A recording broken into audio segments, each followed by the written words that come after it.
ഇടുക്കി ഡിസ്ട്രിക്റ്റിൽ നെടുങ്കണ്ടം എന്നൊരു സ്ഥലമുണ്ട്. ആ സ്ഥലത്തിനടുത്ത് പച്ചടി എന്ന് പറയുന്ന ഒരു ചെറിയ മനോഹരമായ ഗ്രാമം. ഈ പച്ചടി എന്ന ഗ്രാമത്തിലെ ജനങ്ങളുടെ മുഴുവൻ ജീവനോപാധിയും ഏലക്ക പ്ലാന്റേഷനെ ആശ്രയിച്ചാണുള്ളത്. പറയുകയാണെങ്കിൽ ആ നാട്ടിൽ എവിടെ നോക്കിയാലും ഏലത്തോട്ടങ്ങൾ മാത്രമായിരിക്കും. ജനങ്ങളുടെ ഒരേയൊരു തൊഴിൽ മേഖലയും ഈ ഏലത്തോട്ടങ്ങളാണ്. അങ്ങനെയുള്ള പച്ചടി എന്ന ഗ്രാമത്തിൽ ഒരു ദമ്പതികൾ ജീവിച്ചിരുന്നു, മാത്യു മേരിക്കുട്ടി ദമ്പതികൾ. ഈ ദമ്പതികൾക്ക് 3 മക്കളാണ് ഉണ്ടായിരുന്നത്. മൂത്ത മകന്റെ പേര് റെജി, രണ്ടാമത്തെ മകന്റെ പേര് സജി, മൂന്നാമത് ഒരു മകളാണ്, അവളുടെ പേര് സിനി. അങ്ങനെ ദമ്പതികൾ ആ നാട്ടിൽ ഏലക്ക ബിസിനസ് ഒക്കെ നോക്കി സന്തോഷത്തോടെ ജീവിച്ചു വരുന്നതിനിടയിൽ 2018 വർഷത്തിൽ കുടുംബനാഥനായ മാത്യുവിനെ പെട്ടെന്ന് കാണാതാകുന്നു. ഉടൻ തന്നെ കുടുംബക്കാരും ഭാര്യയും മക്കളും എല്ലാം പോയി പോലീസ് സ്റ്റേഷനിൽ കംപ്ലൈന്റ് നൽകി. എന്നാൽ പോലീസ് ഉദ്യോഗസ്ഥർ എത്ര തിരഞ്ഞിട്ടും മാത്യുവിനെ കണ്ടെത്താൻ കഴിഞ്ഞില്ല. ചില സമയങ്ങളിൽ ചിലർ കുടുംബ പ്രശ്നങ്ങൾ കാരണം നാട് വിട്ടു പോകാറുണ്ട്, ചിലർക്ക് വേറെ ഏതെങ്കിലും അഫയർ ബന്ധങ്ങൾ ഉണ്ടെങ്കിലും അങ്ങനെയും നാട് വിട്ടു പോകാറുണ്ട്. ശരി, ഏതോ ഒരു കാരണത്താൽ ഇദ്ദേഹം നാട് വിട്ടു പോയതാണ്. ഇനിയിപ്പോ അദ്ദേഹത്തെ ഓർത്ത് വിഷമിച്ചിട്ട് കാര്യമില്ല എന്ന് കരുതി മേരിക്കുട്ടി കഷ്ടപ്പെട്ട് അധ്വാനിച്ച് തന്റെ 3 മക്കളെയും വളർത്താൻ തുടങ്ങി. അങ്ങനെ മക്കളെല്ലാം വലുതാകാൻ തുടങ്ങി. ആദ്യം അവർ തങ്ങളുടെ മകളായ സിനിക്ക് അണക്കര എന്ന സ്ഥലത്ത് നിന്നും ഒരു ആലോചന വന്ന് വിവാഹം കഴിപ്പിച്ചു നൽകി. അങ്ങനെ മകളെ മറ്റൊരു സ്ഥലത്തേക്ക് വിവാഹം കഴിപ്പിച്ചു വിട്ടു. ഇപ്പോൾ മേരിക്കുട്ടി തന്റെ 2 ആൺമക്കളോടൊപ്പം പച്ചടി എന്ന ഗ്രാമത്തിൽ ജീവിച്ചു വരികയാണ്. അങ്ങനെ ഇരിക്കെ പെട്ടെന്ന് മേരിക്കുട്ടിക്ക് പ്രായം ഒരു 60-65 വയസ്സാകുന്നു. അവർക്ക് ശാരീരികമായി സുഖമില്ലാതെ വരികയും ശരീരത്തിന്റെ ഒരു വശത്ത് പക്ഷാഘാതം വന്ന് ശരീരം തളർന്നു പോവുകയും ചെയ്തു. അങ്ങനെയാകുമ്പോൾ സ്വാഭാവികമായും എന്താണ് സംഭവിക്കുക? അവർക്ക് പാചകം ചെയ്യുന്നതിനും വീട്ടുജോലികൾ ചെയ്യുന്നതിനുമെല്ലാം വലിയ ബുദ്ധിമുട്ടുകൾ നേരിടേണ്ടി വന്നു. അതേസമയം ഇത്തരത്തിൽ പക്ഷാഘാതം വന്നവർ കൃത്യമായി ഹോസ്പിറ്റലിൽ പോകേണ്ട ഒരു സാഹചര്യമുണ്ട്. എന്നാൽ പച്ചടി എന്ന ഈ ചെറിയ ഗ്രാമത്തിൽ ആശുപത്രി ഇല്ലായിരുന്നു. അവിടെ നിന്നും 4 കിലോമീറ്റർ ദൂരെയുള്ള നെടുങ്കണ്ടം എന്ന സ്ഥലത്താണ് ആശുപത്രി ഉണ്ടായിരുന്നത്. അതുകൊണ്ട് ആഴ്ചയിൽ 2 ദിവസം കൃത്യമായി ചെക്കപ്പിന് പോകേണ്ടതുണ്ടെന്നതിനാൽ അവർ ലോക്കലായുള്ള ഒരു ഓട്ടോറിക്ഷ ഡ്രൈവറുമായി കോൺട്രാക്ട് സംസാരിച്ചു വെച്ചു. ആഴ്ചയിൽ 2 ദിവസം ആശുപത്രിയിൽ പോകണം, കൃത്യസമയത്ത് വരണമെന്ന് ഓട്ടോക്കാരനോട് സംസാരിച്ചു. അദ്ദേഹവും കൃത്യമായി വന്ന് ഈ അമ്മയെ ആശുപത്രിയിൽ കൊണ്ടുപോകാറുണ്ടായിരുന്നു. ഒന്നുകിൽ മൂത്ത മകൻ റെജി കൂടെ പോകും, അല്ലെങ്കിൽ രണ്ടാമത്തെ മകൻ സജി കൂടെ പോകും. അങ്ങനെ ഇവരുടെ ജീവിതം മുന്നോട്ട് പോകുന്നതിനിടയിൽ 2026 ഏപ്രിൽ മാസം 26-ാം തീയതി ഈ ഓട്ടോ ഡ്രൈവർ, അതായത് ഈ അമ്മയെ സ്ഥിരമായി ഹോസ്പിറ്റലിൽ കൊണ്ടുപോകുന്ന ആ ഡ്രൈവർ മേരിക്കുട്ടിയുടെ മകളായ, അതായത് മറ്റൊരു നാട്ടിലേക്ക് വിവാഹം കഴിപ്പിച്ചയച്ച സിനിയെ ഫോണിൽ വിളിക്കുന്നു. അദ്ദേഹം എന്തിനാണ് വിളിക്കുന്നത് എന്നറിയാതെ ആ പെൺകുട്ടി വളരെ പരിഭ്രമത്തോടെ ഫോൺ എടുക്കുന്നു. പറയൂ ചേട്ടാ, എന്താണ് കാരണം എന്നവർ ചോദിച്ചു. ഞാൻ അമ്മയെ സ്ഥിരമായി ഹോസ്പിറ്റലിലേക്ക് കൊണ്ടുപോകുന്ന ഓട്ടോ ഡ്രൈവറാണ്, നിങ്ങളുടെ പച്ചടിയിലെ വീടിനടുത്തുള്ള ആളാണെന്ന് അദ്ദേഹം പറഞ്ഞു. അതെ അതെ, എനിക്ക് നന്നായി അറിയാമല്ലോ, എന്തിനാണ് ചേട്ടാ ഇപ്പോൾ വിളിച്ചത്? ഇങ്ങനെ സിനി ചോദിച്ചു. അപ്പോൾ ആ ഓട്ടോ ഡ്രൈവർ പറയുകയാണ്, ഇല്ല മാഡം, ഞാൻ ഒരുപാട് ആലോചിച്ച ശേഷമാണ് നിങ്ങൾക്കിപ്പോൾ ഈ ഫോൺ വിളിക്കുന്നത്. നിങ്ങളുടെ വീട്ടിൽ പല വിധത്തിലുള്ള രഹസ്യമായ കാര്യങ്ങൾ നടക്കുന്നുണ്ട് എന്ന് അദ്ദേഹം പറഞ്ഞു. എന്ത് ദുരൂഹമായ കാര്യങ്ങളോ? ഞങ്ങളുടെ വീട്ടിൽ ഇപ്പോൾ അങ്ങനെ എന്താണ് നടക്കുന്നത്? ഇങ്ങനെ സിനി തിരിച്ചു ചോദിച്ചു. മാഡം, നിങ്ങളുടെ അമ്മയ്ക്ക് സുഖമില്ലല്ലോ. എല്ലാ ആഴ്ചയും ഞാൻ അമ്മയെ ആശുപത്രിയിൽ കൊണ്ടുപോകാറുള്ളതാണ്, അറ്റ്ലീസ്റ്റ് ഒരു തവണയെങ്കിലും. ഇപ്പോഴത്തെ പ്രശ്നം എന്തെന്നാൽ ഏപ്രിൽ 5-ാം തീയതിക്ക് ശേഷം, അതായത് ഈ ഇലക്ഷന് തൊട്ടു മുൻപുള്ള ദിവസം, അതിനുശേഷം ഞാൻ നിങ്ങളുടെ അമ്മയെ കണ്ടിട്ടേയില്ല. അമ്മയെ മാത്രമല്ല, നിങ്ങളുടെ മൂത്ത സഹോദരൻ റെജിയെയും ഞാൻ കണ്ടിട്ടില്ല. ഇവർ 2 പേരെയും ഞാൻ കണ്ടിട്ട് ഇപ്പോൾ പല ദിവസങ്ങളായി. ശരി, പുറത്ത് ഏതെങ്കിലും നാട്ടിൽ പോയതായിരിക്കും, അല്ലെങ്കിൽ എന്തെങ്കിലും തിരക്കായിരിക്കും എന്ന് കരുതി ഞാൻ വീട്ടിൽ ചെന്ന് നോക്കിയപ്പോൾ അവിടെ നിങ്ങളുടെ 2ാമത്തെ സഹോദരൻ സജി മാത്രമാണുള്ളത്. ഞാൻ അവനോട് ചോദിച്ചപ്പോൾ അമ്മയും ചേട്ടനും കൂടി മറ്റൊരു സ്ഥലത്തേക്ക് പോയിരിക്കുകയാണ്, അതുകൊണ്ട് കുഴപ്പമില്ല, ആവശ്യമുള്ളപ്പോൾ ഞാൻ നിങ്ങളെ വിളിക്കാമെന്ന് കരുതി എന്നെ തിരികെ അയച്ചു. ഞാനും അതൊക്കെ ആലോചിച്ചാണ് അവിടെ നിന്നും പോയത്. പക്ഷെ ഞാൻ ഇടയ്ക്കിടെ സവാരി പോകുമ്പോൾ നിങ്ങളുടെ വീടിന്റെ മുന്നിലൂടെയാണ് കടന്നു പോകാറുള്ളത്. നിങ്ങളുടെ വീടിന്റെ ചുറ്റും ഒരുപാട് സ്ഥലമുണ്ടല്ലോ, അവിടെ തോട്ടം പണികളും മരം വെട്ടുന്നതും മുതൽ ചെറിയ ചെറിയ ജോലികളെല്ലാം സാധാരണയായി ചെയ്യാറുള്ളത് മൂത്ത മകൻ റെജിയാണ്. ഈ സജി ഒരിക്കൽ പോലും അത്തരം ജോലികൾ ചെയ്യുന്നത് ഞാൻ കണ്ടിട്ടേയില്ല. എന്നാൽ ഇപ്പോഴൊക്കെ ഞാൻ ആ വഴി പോകുമ്പോൾ സജിയാണ് വീട്ടുജോലികളെല്ലാം ചെയ്യുന്നത്. റെജിയെയും അമ്മ മേരിക്കുട്ടിയെയും എവിടെയും കാണാനില്ല. ഇതെനിക്ക് വലിയ സംശയമായി തോന്നി മാഡം. ഞാൻ പലതവണ ചോദിച്ചപ്പോഴും ഓരോ തവണയും അവൻ ഓരോ കാരണങ്ങളാണ് പറയുന്നത്. സത്യത്തിൽ നിങ്ങളുടെ അമ്മ എവിടെയാണെന്ന് എനിക്ക് മനസ്സിലാകുന്നില്ല. ഞാൻ ആദ്യം ഇത് അത്ര കാര്യമാക്കിയില്ല. അതിനിടയിലാണ് ഇലക്ഷൻ വരുന്നത്. വോട്ട് ചെയ്യാൻ വന്നപ്പോൾ സജി മാത്രമാണ് വന്നത്, റെജി വന്നില്ല. അപ്പോഴും എനിക്ക് സംശയം തോന്നി. എങ്കിലും പോട്ടെ എന്ന് കരുതി വിട്ടു. പക്ഷേ അതിനുശേഷം എന്താണ് സംഭവിച്ചതെന്ന് വെച്ചാൽ, നിങ്ങളുടെ 2ാമത്തെ സഹോദരനായ സജി തനിക്ക് കല്യാണമാണെന്നും പറഞ്ഞുകൊണ്ട് നാട്ടുകാർക്കും ബന്ധുക്കൾക്കുമെല്ലാം ക്ഷണക്കത്ത് കൊടുക്കാൻ തുടങ്ങിയിരിക്കുകയാണ് മാഡം. ഇത് കേട്ടതും സിനി ആകെ ഞെട്ടിപ്പോയി. എന്ത്? എൻ്റെ അനിയൻ്റെ കല്യാണമോ? അതും ഞാൻ പോലും അറിയാതെ? ശരി, ആ കല്യാണക്കത്ത് നിങ്ങൾ കണ്ടോ? ഇങ്ങനെ സിനി ചോദിച്ചു. കണ്ടു മാഡം. അതായത് 2026 ഏപ്രിൽ മാസം 20 അന്ന് കല്യാണം എന്നാണ് അതിൽ അടിച്ചിരിക്കുന്നത്. ഏപ്രിൽ മാസം 13 മുതൽ അവൻ കത്ത് കൊടുത്തു തുടങ്ങിയിട്ടുണ്ട്. പക്ഷെ അവൻ ഒറ്റയ്ക്കാണ് എല്ലാവർക്കും കത്ത് കൊടുക്കാൻ പോകുന്നത്. കൂടെ നിങ്ങളുടെ അമ്മയോ സഹോദരനോ ഇല്ല. ഞാൻ അവനോട് നേരിട്ട് ചോദിച്ചു, എന്താണ് അമ്മയും റെജിയും വരാത്തതെന്ന്. അതിനവൻ പറഞ്ഞത്, തന്റെ കല്യാണ ആവശ്യത്തിനായി കത്ത് കൊടുക്കാൻ അവർ രണ്ടുപേരും കൂടി മറ്റൊരു നാട്ടിലേക്ക് പോയിരിക്കുകയാണെന്നാണ്. അങ്ങനെ സജി ഏപ്രിൽ 20 നടക്കേണ്ട തന്റെ കല്യാണത്തിന് ആ നാട് മുഴുവനും കത്ത് കൊടുത്തു കഴിഞ്ഞു. പക്ഷെ സ്വന്തം അനിയത്തിയായ നിങ്ങൾക്ക് ഈ കല്യാണ വിവരം അറിയില്ലേ? ഇതിൽ മറ്റൊരു ട്വിസ്റ്റ് എന്തെന്നാൽ, ഏപ്രിൽ 20 കല്യാണം നിശ്ചയിച്ചിരുന്നവൻ പെട്ടെന്നൊരു ദിവസം വിചാരിച്ച സ്ഥലത്ത് നിന്നും പണം ഒത്തുവന്നില്ല എന്ന് പറഞ്ഞുകൊണ്ട് കല്യാണം ഒരാഴ്ചത്തേക്ക് നീട്ടിവെച്ചു. എന്നിട്ട് ഏപ്രിൽ മാസം 30 കല്യാണം മാറ്റിവെച്ചിരിക്കുകയാണ്. അതിനായി അവൻ എന്താണ് ചെയ്തതെന്ന് വെച്ചാൽ, കല്യാണക്കത്തിൽ 20 എന്ന് എഴുതിയിരുന്ന തീയതി വെട്ടിത്തിരുത്തി 30 എന്ന് പേന കൊണ്ട് എഴുതിയാണ് ഇപ്പോൾ പലർക്കും കത്ത് കൊടുക്കുന്നത്. മുൻപ് കത്ത് കൊടുത്തവരോട് ചെന്ന് തന്റെ കല്യാണം ഒരാഴ്ചത്തേക്ക് നീട്ടിവെച്ചുവെന്നും അവൻ പറയുന്നുണ്ടായിരുന്നു. എനിക്കെന്തോ നിങ്ങളുടെ വീട്ടിൽ എന്തോ ഒരു ദുരൂഹതയുള്ളതുപോലെ തോന്നുന്നു. ഇതുവരെ ഇങ്ങനെയൊന്നും അവിടെ സംഭവിച്ചിട്ടില്ലാത്തതാണ്. മേരിക്കുട്ടി അമ്മയെയും നിങ്ങളുടെ മൂത്ത ജ്യേഷ്ഠനെയും ഞാൻ കാണാതിരുന്നിട്ടേ ഇല്ല. അതുകൊണ്ട് നിങ്ങളുടെ വീട്ടിൽ എന്തോ ഒരു വലിയ തെറ്റ് നടന്നിട്ടുണ്ട് എന്ന് എനിക്ക് തോന്നുന്നു. കുടുംബവുമായി അടുത്ത ബന്ധമുള്ള ഒരാളെന്ന നിലയിൽ നിങ്ങളോടിത് പറയണമെന്ന് എനിക്ക് തോന്നി. നിങ്ങളൊന്ന് അന്വേഷിച്ചു നോക്കൂ. ഇങ്ങനെ ആ ഓട്ടോ ഡ്രൈവർ സിനിയോട് പറഞ്ഞു നിർത്തി. ഇത് കേട്ടതും സിനിയുടെ തലയിൽ ആരോ ചുറ്റിക കൊണ്ട് അടിച്ചതുപോലുള്ളൊരു അവസ്ഥയായിരുന്നു. കാരണം കഴിഞ്ഞ 20 ദിവസമായി ഈ പെൺകുട്ടി അമ്മയെയും മൂത്ത ജ്യേഷ്ഠനെയും ഫോണിൽ ബന്ധപ്പെടാൻ ശ്രമിക്കുകയായിരുന്നു. രണ്ടുപേരെയും ഫോണിൽ കിട്ടുന്നേ ഉണ്ടായിരുന്നില്ല. ഇടയിലുള്ള സഹോദരൻ സജിയോട് ചോദിച്ചപ്പോൾ അവൻ അമ്മ ഇവിടെ പോയേക്കുവാണ്, അവിടെ പോയേക്കുവാണ് എന്നൊക്കെ പറഞ്ഞ് 1000 കാരണങ്ങളാണ് പറഞ്ഞത്. അപ്പോൾ ഈ പെൺകുട്ടിക്ക് അതിൽ വലിയ സംശയം തോന്നിയിരുന്നില്ല. എന്നാൽ എപ്പോഴാണോ ഈ ഓട്ടോ ഡ്രൈവർ ഫോൺ വിളിച്ച് കാര്യങ്ങൾ പറഞ്ഞത്, അപ്പോൾ മുതൽ ആ അമ്മയുടെയും ജ്യേഷ്ഠന്റെയും കാര്യത്തിൽ സിനിക്ക് കടുത്ത സംശയം ഉണ്ടാകാൻ തുടങ്ങി. ഇനിയും തനിക്ക് അടങ്ങിയിരിക്കാൻ കഴിയില്ല, നേരെ പോയി നോക്കണം എന്ന് സിനി തീരുമാനിച്ചു. അങ്ങനെ താൻ താമസിക്കുന്ന അണക്കരയിൽ നിന്നും സ്വന്തം ഗ്രാമമായ പച്ചടിയിലേക്ക് സിനി യാത്ര തിരിച്ചു. കഴിഞ്ഞ 20 ദിവസമായി അമ്മയെയും മൂത്ത സഹോദരനെയും ഫോണിൽ കിട്ടുന്നില്ല. ഓട്ടോക്കാരനും ഇങ്ങനെയൊക്കെ പറയുന്നു. ശരിക്കും അവിടെ എന്താണ് സംഭവിക്കുന്നത് എന്ന് നേരിട്ട് ചെന്ന് കാണാൻ പോയ സിനിയെ കാത്ത് ആ ഗ്രാമത്തിൽ എന്ത് ഞെട്ടിക്കുന്ന കാഴ്ചയായിരുന്നു ഉണ്ടായിരുന്നത്. സത്യത്തിൽ ആ വീട്ടിൽ മേരിക്കുട്ടിക്കും അവരുടെ മൂത്ത മകനും എന്താണ് സംഭവിച്ചത്? ഇത്തരത്തിൽ പല വിധത്തിലുള്ള ദുരൂഹതകളും ട്വിസ്റ്റുകളും നിറഞ്ഞ കേരളത്തിൽ നടന്ന ഒരു വേറിട്ട ക്രൈം കേസിനെ കുറിച്ചാണ് നമ്മൾ ഇന്ന് ഈ വീഡിയോയിലൂടെ വളരെ വിശദമായി അറിയാൻ പോകുന്നത്. ഇങ്ങനെയൊക്കെ ഈ നാട്ടിൽ നടക്കുമോ എന്ന് നമ്മളെ ഏവരെയും അത്ഭുതപ്പെടുത്തുന്ന ഒന്നായിരിക്കും ഈ കേസ്. അങ്ങനെ കുടുംബത്തിലെ വ്യക്തികൾക്ക് എന്ത് സംഭവിച്ചുവെന്ന് നമ്മൾ അറിയുന്നതിന് മുൻപ് നിങ്ങളുടെ 2 സെക്കൻഡ് എനിക്ക് വേണ്ടി മാറ്റിവെച്ച് ഈ വീഡിയോയ്ക്ക് ഒരു ലൈക്ക് തരിക. എൻ്റെ വീഡിയോസ് നിങ്ങൾക്ക് ഇഷ്ടപ്പെടുന്നുവെന്നുണ്ടെങ്കിൽ ദയവായി ലൈക്ക് ചെയ്യാനും കമൻറ്റ് ചെയ്യാനും സബ്സ്ക്രൈബ് ചെയ്യാനും മറക്കണ്ട. നിങ്ങൾ എത്ര ബിസി ആയിട്ട് വീഡിയോ കാണുന്നുണ്ടെങ്കിലും 1 സെക്കൻഡ് ഒന്ന് പോസ് ചെയ്തിട്ട് ഈ വീഡിയോയ്ക്ക് ഒരു ലൈക്ക് തന്നിട്ട് വീഡിയോ കണ്ടു തുടങ്ങുക. തീർച്ചയായും ഈ വീഡിയോ നിങ്ങൾക്ക് വളരെ വ്യത്യസ്തമായ ഒരു അനുഭവമായിരിക്കും സമ്മാനിക്കുക. അവസാനം വരെയും സ്കിപ്പ് ചെയ്യാതെ കാണുക.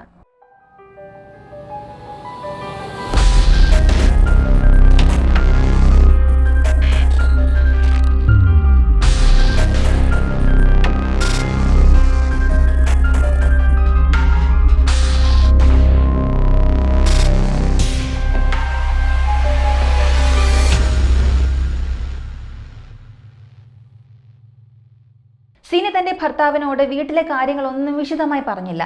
ഞാൻ ജസ്റ്റ് അമ്മയുടെ വീട് വരെ ഒന്ന് പോയിട്ട് വരാം എന്ന് മാത്രം പറഞ്ഞ് അവർ അവിടെ നിന്നും ഇറങ്ങുകയാണ്. ഏപ്രിൽ മാസം 27 അവർ യാത്ര തിരിക്കുന്നത്. അതായത് തലേ ദിവസമാണ് ആ ഓട്ടോക്കാരൻ ഫോൺ വിളിച്ച് കാര്യങ്ങൾ പറയുന്നത്. തൊട്ടടുത്ത ദിവസം തന്നെ സിനി പച്ചടിയിലുള്ള സ്വന്തം വീട്ടിലേക്ക് തിരിച്ചു. അവിടെ എത്തി നോക്കുമ്പോൾ രണ്ടാമത്തെ സഹോദരനായ സജി വീടിന്റെ വെളിയിൽ ഇരിക്കുന്നത് കണ്ടു. സിനി വളരെ കാഷ്വലായി അവന്റെ അടുത്ത് ചോദിച്ചു, എടാ നിനക്ക് സുഖമാണോ? ഞാൻ ഈ വഴി ഒരു ആവശ്യത്തിന് വന്നതാണ്. അമ്മയെ കാണാനില്ലല്ലോ, റജിച്ചേട്ടൻ എവിടെ? ഇങ്ങനെ ചോദിച്ചു. ഇപ്പോൾ സജി പറയുകയാണ് അമ്മയും റജിച്ചേട്ടനും കൂടി പഴനിക്ക് പോയിരിക്കുകയാണെന്ന്. അവൻ വീണ്ടും പുതിയൊരു കഥ ഇറക്കുകയാണ്. മുൻപ് നാട്ടുകാരോടും ഓട്ടോക്കാരനോടും ഓരോരോ കഥകൾ പറഞ്ഞവൻ ഇപ്പോൾ സ്വന്തം അനിയത്തി വന്ന് ചോദിച്ചപ്പോൾ പഴനിക്ക് പോയതാണെന്ന് മറ്റൊരു കഥ പറഞ്ഞു. എന്നാൽ ഇതേ സമയം തന്നെ തനിക്ക് കല്യാണം നിശ്ചയിച്ചിട്ടുണ്ടെന്നോ നാട്ടുകാർക്കെല്ലാം കല്യാണക്കത്ത് കൊടുത്തുകൊണ്ടിരിക്കുകയാണ് എന്നുള്ള യാതൊരു വിവരവും അവൻ സിനിയോട് പറഞ്ഞതുമില്ല. ഇതിൽ നിന്നും സിനിക്ക് ഒരു കാര്യം കൃത്യമായി മനസ്സിലായി. തന്റെ അമ്മയ്ക്കും മൂത്ത ജ്യേഷ്ഠനും ഈ വീട്ടിൽ വെച്ച് എന്തോ ഒരു വലിയ അപകടം സംഭവിച്ചിട്ടുണ്ട്. ശരി, ഓക്കെ എന്ന് പറഞ്ഞ് സിനി വളരെ സാധാരണ രീതിയിൽ വീടിനുള്ളിലേക്ക് കയറിപ്പോയി. അവർ നേരെ അമ്മ കിടക്കുന്ന റൂമിലേക്കാണ് പോയത്. അവിടെ നോക്കുമ്പോൾ റൂമെല്ലാം വളരെ വൃത്തിയായിട്ടിരിക്കുന്നു. അമ്മയുടെ വസ്ത്രങ്ങളെല്ലാം കൃത്യമായി മടക്കി ഷെൽഫിൽ അടുക്കി വെച്ചിട്ടുണ്ട്. സാധാരണയായി അമ്മ എവിടെയെങ്കിലും വെളിയിൽ പോവുകയാണെങ്കിൽ സ്ഥിരമായി കൊണ്ടുപോകുന്ന ഒരു ബാഗ് ഉണ്ട്. ആ ബാഗ് അവിടെ തന്നെ ഉണ്ട്. അപ്പോൾ പഴനിക്ക് പോയ അമ്മ ഒരു വസ്ത്രം പോലും കൂടെ കരുതിയില്ലേ? സ്വന്തമായുള്ള ഒരു സാധനം പോലും എടുത്തില്ല. അതോടെ സിനിക്ക് സംശയം വീണ്ടും വ്യാപിച്ചു. അടുത്തതായി അവർ ജ്യേഷ്ഠനായ റെജിയുടെ റൂമിലേക്ക് പോയി. അവിടെയും അവസ്ഥ ഇതുതന്നെയായിരുന്നു. അവന്റെ വസ്ത്രങ്ങളും സാധനങ്ങളും എല്ലാം അവിടെ തന്നെ കൃത്യമായിരിപ്പുണ്ട്. അവനും വസ്ത്രങ്ങളൊന്നും എടുക്കാതെ വെളിയിൽ പോയ ലക്ഷണങ്ങളൊന്നും അവിടെ കാണാനുമില്ലായിരുന്നു. ഇതോടെ തന്റെ സഹോദരൻ സജി കള്ളം പറയുകയാണെന്ന് സിനിക്ക് ഉറപ്പായി. ശരി സജി, ഞാൻ പിന്നെ വരാം എന്ന് പറഞ്ഞ് സിനി അവിടെ നിന്നും പോയി. അവിടെ നിന്നും ഇറങ്ങിയെങ്കിലും ആ പെൺകുട്ടിക്ക് എങ്ങനെ പ്രതികരിക്കണം എന്നറിയില്ലായിരുന്നു. പക്ഷെ അവളുടെ മനസ്സിൽ എന്തോ ഉറപ്പിച്ചു പറയുന്നുണ്ടായിരുന്നു, അമ്മയ്ക്കും ചേട്ടനും എന്തോ വലിയ ആപത്ത് സംഭവിച്ചിട്ടുണ്ടെന്ന്. സജി എന്തോ വലിയ കാര്യം ഒളിക്കുന്നുണ്ടെന്ന് അവൾക്ക് മനസ്സിലായി. ആകെ പരിഭ്രമിച്ചു പോയ ആ പെൺകുട്ടി ഒറ്റയ്ക്ക് എന്ത് ചെയ്യണമെന്നറിയാതെ ബസ് സ്റ്റാൻഡിൽ ആകെ അന്തം വിട്ട് നിൽക്കുകയാണ്. പിന്നീട് എന്താണ് ചിന്തിച്ചതെന്നറിയില്ല. അവൾ നേരെ തന്റെ താമസിക്കുന്ന സ്വന്തം വീട്ടിലേക്ക് തന്നെ തിരികെ പോയി. വീട്ടിലെത്തി ഭർത്താവിനോട് നടന്ന കാര്യങ്ങളെല്ലാം വിശദമായി പറഞ്ഞു. അതായത് കഴിഞ്ഞ കുറേ ദിവസങ്ങളായി അമ്മയെയും ചേട്ടനെയും ഫോണിൽ കിട്ടാതിരുന്നതും, തുടർന്ന് ഓട്ടോ ഡ്രൈവർ വിളിച്ചു പറഞ്ഞ കാര്യങ്ങളും, അതിനുശേഷം താൻ നേരിട്ട് വീട്ടിൽ ചെന്ന് കണ്ട കാര്യങ്ങളും എല്ലാം അവൾ ഭർത്താവിനെ ധരിപ്പിച്ചു. എനിക്കെന്തോ കാര്യങ്ങൾ കൈവിട്ടു പോയതുപോലെ തോന്നുന്നു എന്ന് സിനി പറഞ്ഞു. ഇത് കേട്ടതും ഭർത്താവ് പറഞ്ഞു, നിനക്കിനി ഇതിൽ യാതൊരു സംശയവും വേണ്ട. അവർ രണ്ടുപേർക്കും എന്തോ അപകടം സംഭവിച്ചിട്ടുണ്ട്. നമ്മളിനി ഒട്ടും സമയം കളയരുത്. നേരെ പോലീസ് സ്റ്റേഷനിൽ ചെന്ന് കംപ്ലൈന്റ് കൊടുക്കാം. അങ്ങനെ അന്ന് തന്നെ, അതായത് ഏപ്രിൽ 27 വൈകുന്നേരം സിനി ഭർത്താവിനോടൊപ്പം അണക്കരയിൽ നിന്നും വീണ്ടും പച്ചടി ഗ്രാമത്തിലേക്ക് തിരിച്ചു. അപ്പോഴേക്കും സമയം രാത്രി 7 മണി കഴിഞ്ഞ് 30 മിനിറ്റ് ആയിട്ടുണ്ടായിരുന്നു. അവർ നേരെ പോലീസ് സ്റ്റേഷനിലേക്ക് പോയി നടന്ന സംഭവങ്ങളെല്ലാം പോലീസിനോട് പറഞ്ഞു. കാര്യങ്ങൾ കേട്ട പോലീസ് ഉദ്യോഗസ്ഥർ പറഞ്ഞു, ശരി മാഡം, നിങ്ങളിതൊരു കംപ്ലൈന്റായി എഴുതി നൽകൂ. ഞങ്ങൾ ഇപ്പോൾ തന്നെ നിങ്ങളുടെ വീട്ടിൽ ചെന്ന് സഹോദരനെ ചോദ്യം ചെയ്യാം എന്നവർ ഉറപ്പ് നൽകി. സിനിയും നടന്ന കാര്യങ്ങളെല്ലാം വളരെ വ്യക്തമായി എഴുതി കംപ്ലൈന്റ് നൽകി. ഉടൻ തന്നെ 2 പോലീസ് ഉദ്യോഗസ്ഥർ ഇക്കാര്യങ്ങൾ അന്വേഷിക്കാനായി സജിയുടെ വീട്ടിലേക്ക് പുറപ്പെട്ടു. പോലീസുകാർ ചെല്ലുമ്പോൾ വീടിന്റെ വരാന്തയിൽ സജി ഇരിപ്പുണ്ടായിരുന്നു. പോലീസിനെ കണ്ടതും അവന്റെ ഉള്ളിൽ ചെറിയൊരു പരിഭ്രമം ഉണ്ടായി. ഉടൻ തന്നെ പോലീസ് ഓഫീസർ ചോദിച്ചു, എടാ സജി, എന്തൊക്കെയുണ്ട് വിശേഷം? സുഖമല്ലേ എന്ന്. സുഖമാണ് സാർ. എന്താ സാർ ഈ സമയത്ത് ഈ വഴി? ഇങ്ങനെ സജി തിരിച്ചു ചോദിച്ചു. ഒന്നുമില്ലടാ, ചെറിയൊരു കംപ്ലൈന്റ് കിട്ടിയിട്ടുണ്ട്. നിന്റെ അമ്മയും ജ്യേഷ്ഠനെയും ഒന്ന് കാണാനാണ് വന്നത് എന്ന് പോലീസും പറഞ്ഞു. എന്ത് കംപ്ലൈന്റ്? ഇല്ലില്ല, ഞങ്ങൾക്ക് അവരൊന്ന് കണ്ടാൽ മതി, ഇങ്ങോട്ടേക്ക് വിളിക്കെന്ന് പോലീസ് ആവശ്യപ്പെട്ടു. അവർ മറ്റൊരു നാട്ടിലേക്ക് പോയിരിക്കുകയാണ്. അവരെന്തിനാണ് പോയത്? ഇപ്പോഴെനിക്ക് കല്യാണം നടക്കാൻ പോവുകയാണല്ലോ, അതിന്റെ ആവശ്യത്തിന് കത്ത് കൊടുക്കാൻ പോയതാണെന്ന് അവൻ പോലീസിനോടും കള്ളം പറഞ്ഞു. അങ്ങനെ സജി തന്റെ അമ്മയും ജ്യേഷ്ഠനും എവിടെ പോയി എന്നുള്ളതിനെ കുറിച്ച് ഓരോരുത്തരോടും ഓരോ കഥകളാണ് പറഞ്ഞുണ്ടാക്കിയത്. സ്വന്തം അനിയത്തിയോട് ഒരു കഥ പറഞ്ഞവൻ ഇപ്പോൾ പോലീസിനോട് മറ്റൊരു രീതിയിലാണ് മാറ്റി പറഞ്ഞത്. അതോടെ പോലീസിന് കാര്യം വ്യക്തമായി, ഇവിടെ എന്തോ വലിയ തെറ്റ് നടന്നിട്ടുണ്ട്. അതൊന്നും പറഞ്ഞാൽ പറ്റില്ല, നിന്റെ വീട് ഞങ്ങൾക്കൊന്ന് പരിശോധിക്കണമെന്ന് പോലീസ് പറഞ്ഞു. ഇത് കേട്ടതും സജി ആകെ പരിഭ്രമിച്ചു. സാർ, എന്തിനാണ് സാർ വീട് പരിശോധിക്കുന്നത്? അതൊക്കെ പരിശോധിക്കേണ്ട ആവശ്യമുണ്ടോ? ഇതൊന്നും നീ ചോദിക്കണ്ട, നീ ആദ്യം വാതിൽ തുറക്കെന്ന് പോലീസ് കർശനമായി പറഞ്ഞു. അവൻ മടിയോടെ വാതിൽ തുറന്നു കൊടുത്തു. 2 പോലീസ് ഉദ്യോഗസ്ഥർ വീടിനുള്ളിൽ കയറി ഓരോ മുറിയും പരിശോധിച്ചു കൊണ്ടിരിക്കുന്നതിനിടയിൽ പെട്ടെന്നൊരു ശബ്ദം കേട്ടു. തിരിഞ്ഞു നോക്കുമ്പോൾ സജി വീടിനുള്ളിലൂടെ വേഗത്തിൽ ഓടുകയാണ്. അവന്റെ കയ്യിൽ ഒരു ബാഗ് ഉണ്ടായിരുന്നു. ആ ബാഗും എടുത്തുകൊണ്ട് വീടിന്റെ പിൻവാതിൽ വഴി അവൻ തിടുക്കത്തിൽ ഓടി രക്ഷപ്പെടാൻ ശ്രമിച്ചു. അവൻ എങ്ങോട്ടാണ് ഓടിയതെന്ന് വെച്ചാൽ ആ വീടിന് പിന്നിൽ മുഴുവനും ഏലത്തോട്ടമാണ്. വളരെ ആഴമുള്ള ആ കാട്ടിലേക്ക് അവനൊരു ഭ്രാന്തനെ പോലെ ഓടി മറഞ്ഞു. പോലീസ് ഒരു കാര്യം അന്വേഷിക്കാൻ വരുമ്പോൾ ബന്ധപ്പെട്ട വ്യക്തി ഇങ്ങനെ ബാഗും എടുത്ത് പേടിച്ചോടുന്നുവെന്നുണ്ടെങ്കിൽ അതിന്റെ അർത്ഥം എന്താണ്? അവൻ എന്തോ വലിയ കുറ്റം ചെയ്തു വെച്ചിട്ടുണ്ട്. എപ്പോൾ വേണമെങ്കിലും പോലീസ് തന്നെ തേടി വരാമെന്ന് കരുതി അവൻ മുൻകൂട്ടി വസ്ത്രങ്ങളെല്ലാം ബാഗിൽ പാക്ക് ചെയ്ത് വെച്ചിട്ടുണ്ടായിരുന്നു. കാര്യങ്ങൾ കൈവിട്ടു പോയി എന്ന് മനസ്സിലായ ആ 2 പോലീസ് ഉദ്യോഗസ്ഥരും ഉടൻ തന്നെ തങ്ങളുടെ ഉയർന്ന ഉദ്യോഗസ്ഥർക്ക് വിവരം അറിയിച്ചു. അടുത്ത 10 മിനിറ്റിനുള്ളിൽ തന്നെ വലിയൊരു പോലീസ് സംഘം അവിടെ എത്തിച്ചേർന്നു. അവർ ആ വീടും പരിസരവും അരിച്ചു പിറക്കി തിരയാൻ ആരംഭിച്ചു. അതേസമയം അവൻ എന്തിനാണ് ഓടിയത് എന്നതിനെക്കുറിച്ചുള്ള സംശയവും ശക്തമായി.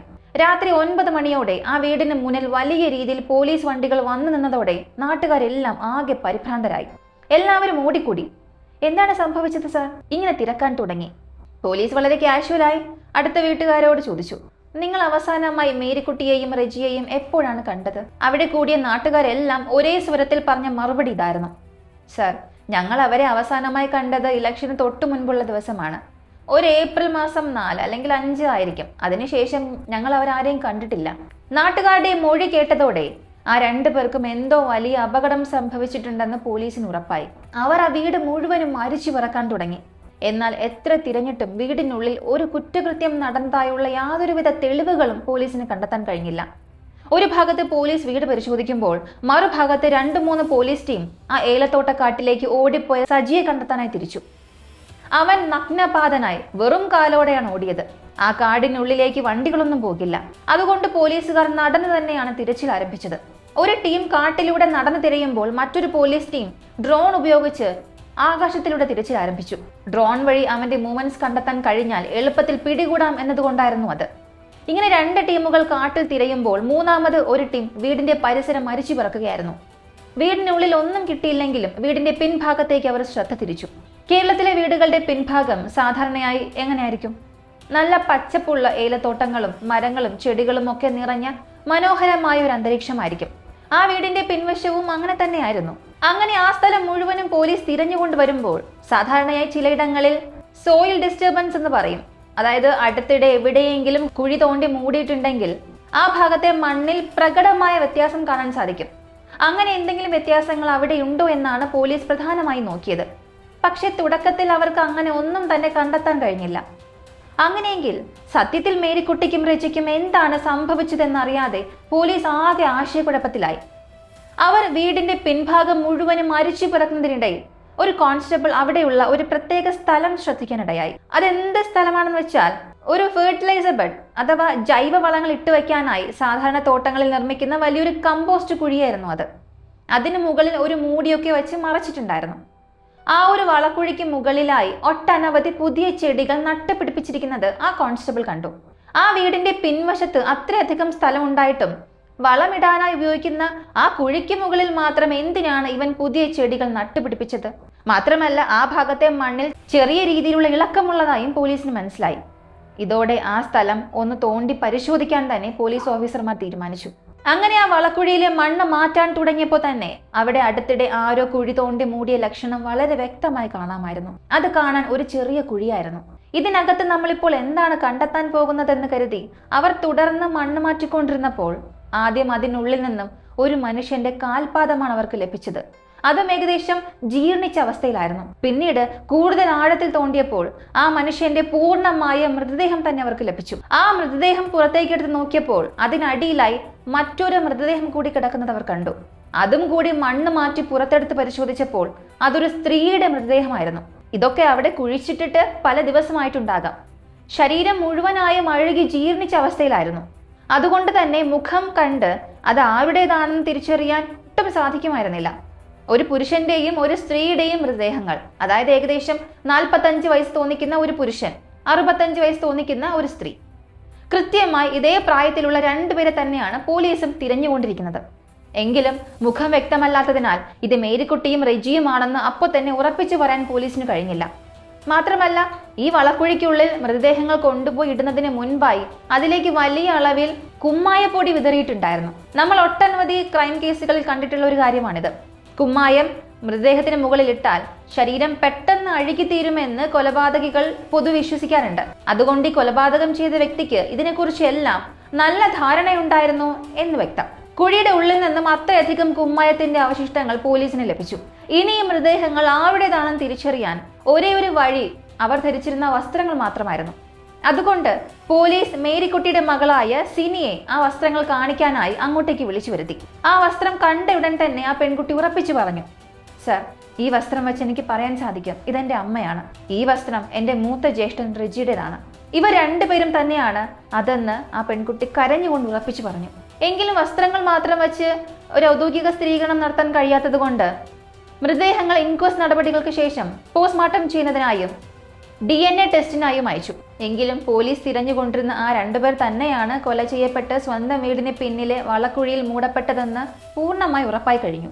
ഇതിൽ ഏറ്റവും ഞെട്ടിക്കുന്ന കാര്യം എന്തെന്നാൽ അതൊരു ചെറിയ വളക്കുഴിയായിരുന്നു. അതിനുള്ളിലേക്ക് 2 മനുഷ്യ ശരീരങ്ങൾ ഒരുമിച്ച് അടക്കം ചെയ്യുക എന്നത് അത്ര എളുപ്പമുള്ള കാര്യമല്ല. കൊലപാതകി അവരുടെ കൈകാലുകൾ ഒടിച്ച് മടക്കിയാണ് ആ ചെറിയ കുഴിക്കുള്ളിലേക്ക് അതിക്രൂരമായി കുത്തി നിറച്ചത്. അത്രമേൽ ക്രൂരമായിരുന്നു ആ ദൃശ്യം. എങ്കിലും അവരുടെ മരണം എങ്ങനെയാണ് സംഭവിച്ചതെന്നത് പോസ്റ്റ്മോർട്ടം റിപ്പോർട്ട് വന്നതിന് ശേഷമേ കൃത്യമായി പറയാൻ സാധിക്കുമായിരുന്നുള്ളൂ. അപ്പോൾ ഈ ഇരട്ട കൊലപാതകം ചെയ്തത് ആരായിരിക്കും? വളരെ എളുപ്പത്തിൽ ഊഹിക്കാവുന്നതേ ഉള്ളൂ. ഒളിച്ചോടിയ ആ രണ്ടാമത്തെ മകൻ സജി തന്നെയാണ് ഇത് ചെയ്തത്. അവൻ തന്നെയാണ് സ്വന്തം അമ്മയെയും ജ്യേഷ്ഠനെയും കൊലപ്പെടുത്തിയത്.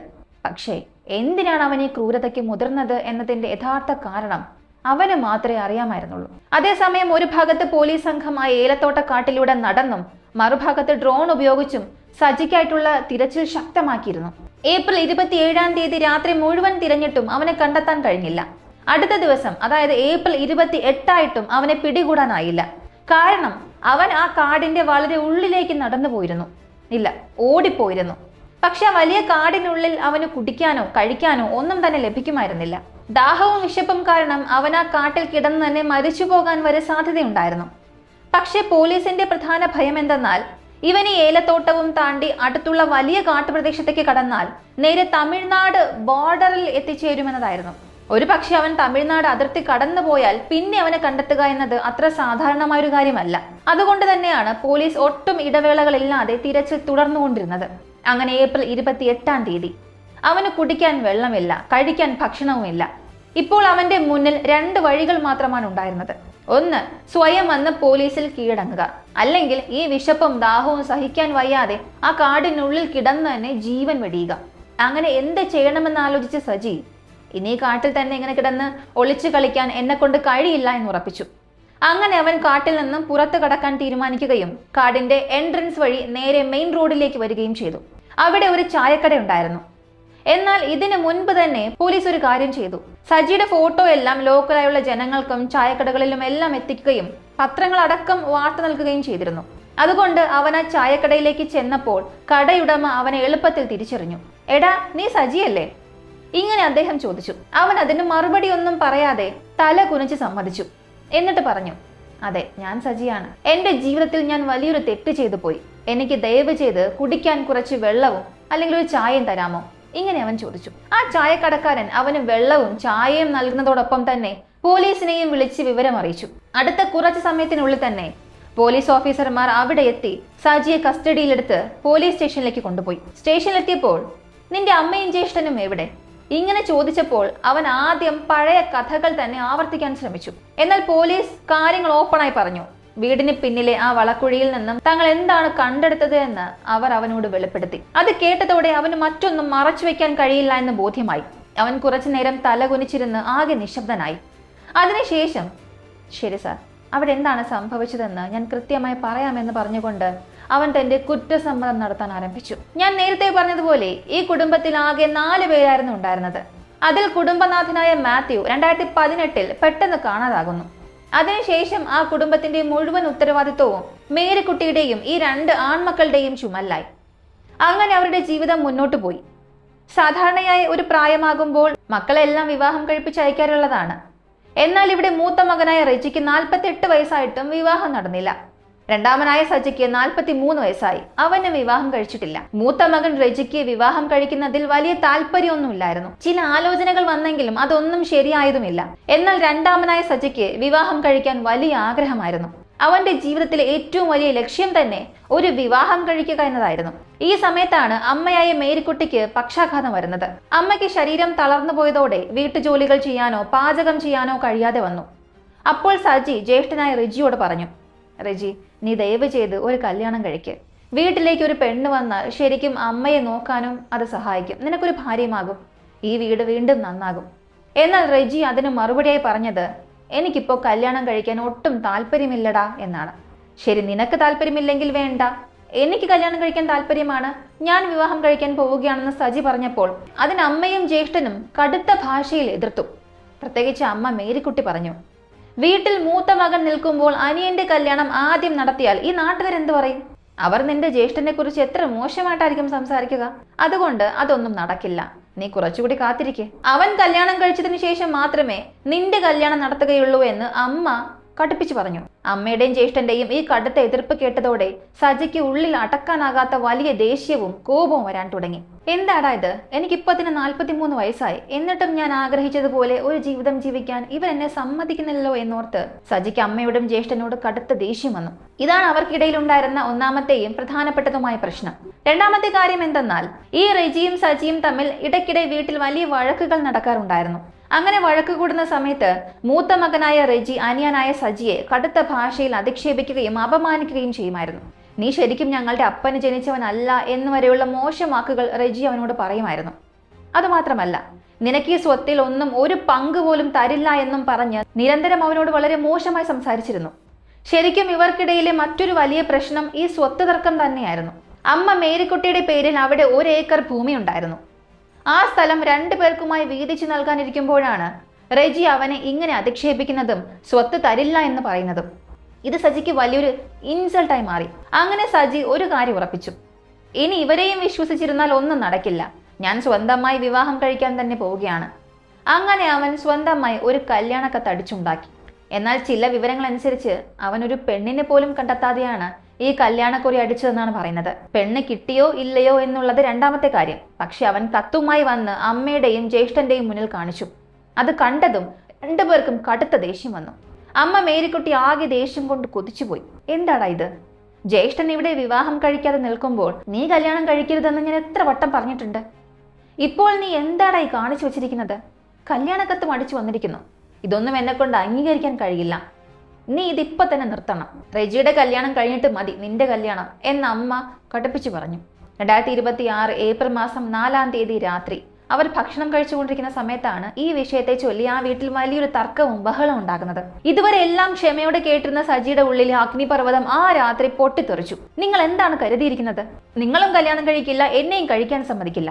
പോരാത്തതിന് ഞാൻ അപ്പന് ജനിച്ചവനല്ല എന്നൊക്കെ പറഞ്ഞ് എന്നെ അവഹേളിക്കുന്നു. നിങ്ങൾ 2 പേരും കൂടി എന്നെ എന്താക്കാനാണ് ഭാവം? ഇങ്ങനെ ചോദിച്ചുകൊണ്ട് താൻ കഴിച്ചുകൊണ്ടിരുന്ന പാത്രമെടുത്ത് അവൻ ജ്യേഷ്ഠനായ റെജിയുടെ നേരെ ഒറ്റയേറ്. അതോടെ റെജിക്കും ദേഷ്യം വന്നു. അവൻ സജിയെ തിരിച്ചു തല്ലാൻ തുടങ്ങി. സജി ആകട്ടെ അവന്റെ നെഞ്ചിലേക്ക് തന്നെ ശക്തമായി ഒരു കുത്തുകൊടുത്തു. 2 പേരും കൂടി വീടിനുള്ളിൽ കിടന്ന് അടിപിടിയും വലിയ ഗുസ്തിയുമായി. ഈ ബഹളം കേട്ടാണ് കിടപ്പുമുറിയിൽ നിന്നും അമ്മ മേരിക്കുട്ടി പരിഭ്രാന്തിയോട് ഓടി വരുന്നത്. എടാ, നിങ്ങൾ തമ്മിൽ വഴക്കിടാതെ, ഇങ്ങനെ പറഞ്ഞ് അവർ 2 പേരെയും പിടിച്ചു മാറ്റാൻ ശ്രമിച്ചു. എന്നാൽ ഈ സമയം സജിക്ക് തലയ്ക്ക് ഭ്രാന്ത് പിടിച്ച അവസ്ഥയായിരുന്നു. ഓ, നിങ്ങളും വന്നോ? നിങ്ങളുമല്ല എന്നെ കല്യാണം കഴിക്കാൻ സമ്മതിക്കാത്തത്, അങ്ങനെയാണെങ്കിൽ നിങ്ങളും വാങ്ങിച്ചോ? ഇങ്ങനെ പറഞ്ഞുകൊണ്ട് അവൻ അമ്മയുടെ മുഖത്തും നെഞ്ചത്തും എല്ലാം മാറി മാറി കുത്തി. അമ്മ തെറിച്ചുപോയി വീണു. എങ്കിലും തന്റെ മക്കൾ തമ്മിൽ തല്ലി എന്തെങ്കിലും അപകടമുണ്ടാകുമോ എന്ന് ഭയന്ന് ആ അമ്മ വീണ്ടും അവരെ തടയാൻ ശ്രമിച്ചു. അപ്പോൾ സജിക്ക് ദേഷ്യം ആരംഭിച്ചു. എടി കിളവി, നിങ്ങൾ എന്ത് വർത്തമാനമാണ് പറഞ്ഞത്? എന്റെ കല്യാണം നടത്തി തരില്ലെന്നോ? എന്നാൽ ഇതാ നോക്കിക്കോ. ഇങ്ങനെ പറഞ്ഞുകൊണ്ട് അവൻ അമ്മയെ പിടിച്ച് ശക്തമായി ഒരൊറ്റ തള്ള്. അമ്മ പോയി ചുമരിലാണ് ഇഴിച്ചത്. മേരിക്കുട്ടിയുടെ തലയ്ക്ക് കടുത്ത പരിക്കേറ്റു. അവർ ശ്വാസമില്ലാതെ ബോധരഹിതയായി നിലത്തേക്ക് വീണു. അപ്പോഴാണ് സജിക്ക് അമ്മയ്ക്ക് എന്തോ വലിയ അപകടം പറ്റിയെന്ന് മനസ്സിലായത്. അവൻ അടുത്ത് ചെന്ന് നോക്കിയപ്പോൾ അമ്മയ്ക്ക് ശ്വാസം ഉണ്ടായിരുന്നില്ല. അവരപ്പ തന്നെ മരിച്ചുപോയിരുന്നു. അതിനെനിക്ക് എന്താണ് എന്ന മട്ടിൽ അവൻ നിൽക്കുമ്പോൾ മറുഭാഗത്ത് വീണുപോയ ജ്യേഷ്ഠൻ റെജി എഴുന്നേറ്റ് വരുന്നു. അമ്മയെ കൊന്നുകളഞ്ഞല്ലോടാ പാപി. ഇങ്ങനെ റെജി പറഞ്ഞതും, ഓ, നീ ഇതുവരെ ചത്തില്ലേ, ഇരിക്ക്, നിന്നെയും ഞാൻ തീർത്തു തരാമെന്ന് പറഞ്ഞ് സജി അടുത്തുണ്ടായിരുന്ന ഒരു ടവലെടുത്ത് റെജിയുടെ കഴുത്തിൽ മുറുക്കി ശ്വാസം മുട്ടിച്ച് അവനെയും അവിടെ വെച്ച് കൊലപ്പെടുത്തി. എന്റെ കല്യാണത്തിന് തടസ്സമായി നിന്ന് 2 പേരും തീർന്നു. ഇനി ആ 1 ഏക്കർ ഭൂമിയും എനിക്ക് മാത്രമുള്ളതാണ്. ഇനി എന്നെ ആരും അവഹേളിച്ച് സംസാരിക്കില്ല എന്നവൻ ചിന്തിച്ചു. അങ്ങനെ അവൻ ആ 2 കൊലപാതകങ്ങളും നടത്തി കഴിഞ്ഞു. ഇനി അവന്റെ മുന്നിലുള്ള ഏറ്റവും വലിയ ടാസ്ക് ഈ 2 മൃതദേഹങ്ങളും എങ്ങനെയെങ്കിലും ഇവിടെ നിന്നും മാറ്റുക എന്നതാണ്. പെട്ടെന്ന് അത് എങ്ങനെ ചെയ്യണമെന്നറിയാത്തത് കൊണ്ട് അവൻ തൽക്കാലം ആ 2 മൃതദേഹങ്ങളും കട്ടിലിനടിയിലേക്ക് തള്ളിവെച്ചു. ആ ഗ്രാമം വളരെ ചെറുതായതുകൊണ്ട് നാട്ടുകാർ 1-2 ദിവസം നോക്കും. അത് കഴിഞ്ഞാൽ അവർ അന്വേഷിക്കാൻ തുടങ്ങും. മേരിക്കുട്ടി എവിടെ, റെജി എവിടെ എന്നെല്ലാവരും ചോദിക്കുമെന്ന് അവൻ അറിയാമായിരുന്നു. അതുകൊണ്ട് ആർക്കും ഒരു വിധത്തിലുള്ള സംശയവും തോന്നാതിരിക്കാൻ വേണ്ടി സാധാരണയായി ആ വീട്ടിൽ ജ്യേഷ്ഠൻ റെജി ചെയ്യാറുള്ള എല്ലാ ജോലികളും, അതായത് വീടിന്റെ മുൻവശത്തും പിൻവശത്തുമുള്ള തോട്ടം പണികളും മരം വെട്ടലും എല്ലാം അവൻ ദിവസവും കൃത്യമായി ചെയ്യാൻ തുടങ്ങി. ഈ പണികളെല്ലാം അവൻ ചെയ്യുന്നത് കണ്ടപ്പോഴാണ് ആ ഓട്ടോ ഡ്രൈവർക്ക് സംശയം തോന്നിയത്. ഇവൻ സാധാരണയായി ഈ പണികളൊന്നും ചെയ്യാറില്ലല്ലോ, പിന്നെന്താ ഇപ്പോഴിതെല്ലാം ഒറ്റയ്ക്ക് ചെയ്യുന്നത്? അമ്മയെയും മൂത്ത മകനെയും എവിടെയും കാണാനും ഇല്ല എന്നാലോചിച്ച് അദ്ദേഹം അവിടെ നിന്നും പോയി. പിന്നീട് അയൽപ്പക്കത്തുള്ളവർ ചോദിച്ചപ്പോഴെല്ലാം അവൻ ഓരോരുത്തരോടും ഓരോ പുതിയ കഥകളാണ് പറഞ്ഞത്. ചിലരോട് അമ്മയും ചേട്ടനും പഴനിക്ക് പോയതാണെന്ന് പറയും, ചിലരോട് ബന്ധുക്കളുടെ വീട്ടിൽ പോയതാണെന്ന് പറയും, വേറെ ചിലരോട് അടുത്തുള്ള നെടുങ്കണ്ടം ടൗണിലേക്ക് പോയതാണെന്ന് പറയും. അങ്ങനെ ഓരോ തവണയും അവൻ ഓരോ നുണക്കഥകൾ മെനഞ്ഞുകൊണ്ടിരുന്നു. വേറൊരു സമയത്ത്, എനിക്ക് കല്യാണം നടക്കാൻ പോവുകയാണല്ലോ, അതിന്റെ വെഡ്ഡിംഗ് ഇൻവിറ്റേഷൻ എല്ലാവർക്കും കൊടുക്കാൻ പോയതാണ്. ഇങ്ങനെ ആര് വന്ന് ചോദിച്ചാലും ഓരോ തവണ അവൻ ഓരോ പുതിയ നുണക്കഥകൾ പറഞ്ഞു. ഈ സമയത്താണ് അവിടെ ഇലക്ഷൻ വരുന്നത്. ഇലക്ഷന്റെ ഭാഗമായി വോട്ടർ സ്ലിപ്പ് കൊടുക്കാൻ വന്ന ആളുകൾ സജിയോട് ചോദിച്ചു, എന്താ സജി, മേരിക്കുട്ടിയും റെജിയും കാണാനില്ലല്ലോ, അവരെവിടെ? അപ്പോൾ അവൻ പറഞ്ഞു, അവർ രണ്ടുപേരും ടൗണിൽ പോയേക്കുവാണ്, നിങ്ങൾ ആ സ്ലിപ്പ് ഇങ്ങോട്ടേക്ക് തന്നേക്കും, നിങ്ങൾ ഈ സ്ലിപ്പ് എൻ്റെ കയ്യിൽ തന്നാൽ മതി, ഞാൻ അവർക്ക് കൊടുത്തോളാം. അങ്ങനെ വോട്ടർ സ്ലിപ്പും അവൻ വാങ്ങിവെച്ചു. തൊട്ടടുത്ത ദിവസം വോട്ട് ചെയ്യുന്ന സമയത്ത് നാട്ടുകാരെല്ലാം ശ്രദ്ധിച്ചു. മേരിക്കുട്ടിയും വോട്ട് ചെയ്യാൻ വന്നില്ല, റെജിയും വന്നില്ല. അപ്പോഴും ആ ഓട്ടോ ഡ്രൈവർ സജിയോട് ഇതിനെക്കുറിച്ച് തിരക്കി. അപ്പോൾ അവൻ മറ്റൊരു കഥ പറഞ്ഞു, അവർ ടൗണിൽ പോയതാണെന്ന്. ഇത് കേട്ടപ്പോൾ എല്ലാവർക്കും സംശയമായി. എന്താ ഇത്, എപ്പോഴും ടൗണിൽ പോയി എന്ന് പറഞ്ഞാൽ എത്ര തവണയാണ് ഇവരിങ്ങനെ ടൗണിൽ പോകുന്നത്? ഇങ്ങനെ നാട്ടുകാർ തന്നെ ചിന്തിക്കാൻ തുടങ്ങി. ഇതിനെല്ലാം പുറമെ അമ്മ മേരിക്കുട്ടിക്ക് പക്ഷാഘാതം വന്നതാണ്. എല്ലാ ആഴ്ചയും അവരെ കൃത്യമായി ആശുപത്രിയിൽ കൊണ്ടുപോകേണ്ടതുണ്ട്. അങ്ങനെ ഇരിക്കെ അമ്മ എപ്പോഴും പുറത്തേക്ക് പോയിരിക്കുകയാണെന്ന് പറയുമ്പോൾ അമ്മയുടെ ആരോഗ്യസ്ഥിതി എന്താകും എന്നോർത്ത് ആ ഓട്ടോ ഡ്രൈവർക്ക് വലിയ ആശങ്കയുണ്ടായി.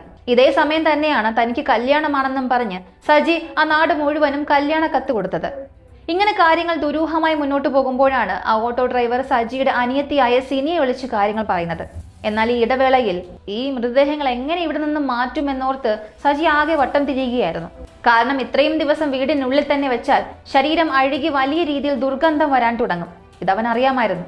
ഇനി എവിടെ കൊണ്ടുപോയി കുഴിച്ചിടുമെന്ന് നോക്കി അവൻ വീടിന്റെ പിൻവശത്തേക്ക് ചെന്നു. അതൊരു ചെറിയ ഗ്രാമമാണ്. നമ്മുടെ നാട്ടിലെ പോലെ വലിയ മതിൽക്കെട്ടുകളോ കോമ്പൗണ്ടുകളോ ഒന്നും തന്നെ അവിടെ ഇല്ല. അതുകൊണ്ട് പെട്ടെന്നൊരു കുഴി തോണ്ടാൻ തുടങ്ങിയാൽ അങ്ങനെ എന്ത് ചെയ്യണമെന്ന് ആലോചിച്ച് നിന്നപ്പോഴാണ് അവിടെ നേരത്തെ തന്നെയുള്ള ആ വളക്കുഴി കണ്ടത്.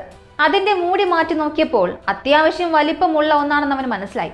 മൃതദേഹങ്ങൾ സുഖമായി അതിനുള്ളിൽ നിവർത്തിയിടാൻ കഴിയില്ലെങ്കിലും എങ്ങനെയെങ്കിലും കുത്തി നിറച്ചിടാമെന്നവൻ ഉറപ്പിച്ചു. അങ്ങനെ ഒരു ദിവസം രാത്രി അവൻ ആ വളക്കുഴി തുറന്ന് അമ്മയുടെയും ജ്യേഷ്ഠന്റെയും മൃതദേഹങ്ങൾ അതിനുള്ളിലേക്ക് തള്ളി.